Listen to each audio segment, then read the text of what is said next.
Europe runs the risk of being left behind by its global competitors because the shortage of engineers and scientists leads to lower productivity and the loss of domestic and international trade. That is one of the key messages given on Wednesday to delegates at the European Business Summit in Brussels. The theme of the 2011 European Business Summit is Europe in the world, leading or lagging. About 2,000 delegates were expected to attend the two-day event, which is scaled down heavily from last year because of the economic crisis.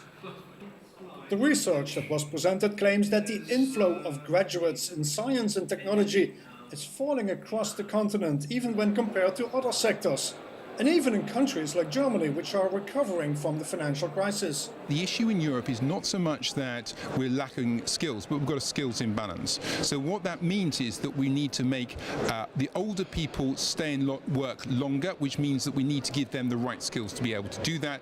And we need to tell younger people what are the likely jobs that they're going to get and help them and encourage them to pick up skills earlier. And I think at the moment we have got a skills imbalance and we need to address that. The report says that more needs to be done to raise the profile of science by encouraging professionals to visit schools and by developing stronger partnerships between business and research institutions. What are the good initiatives to encourage young people to go into science, technology, engineering, mathematics and so on? And then let's get organized to really spread out those best practices throughout Europe, so that indeed these do not stay isolated initiatives but widespread throughout Europe. This year's summit got off to a slow start as several hundred protesters from Greenpeace and Friends of the Earth blocked access in the climate protest. The activists wanted to highlight a growing split among multinationals on policies that are required to tackle climate change.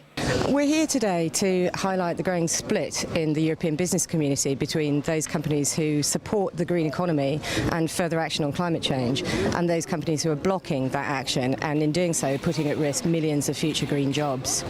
If you take unilateral steps and you impose legally binding targets on European industry unilaterally, and you think that that will be the leadership, that will be followed by the other continents, Copenhagen has proved that that strategy doesn't work.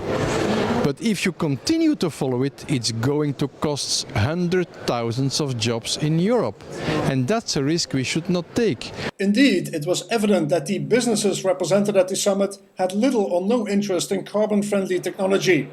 The European Commission's climate action stand was given a space only in a faraway corner of the exhibition center.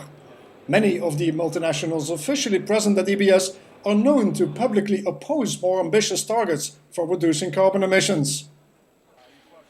This year's European Business Summit was scaled down heavily in comparison to last year, when the exhibition took up 2 large exhibition halls instead of just one. The European Business Summit claims to be one of the most prestigious business events in Europe.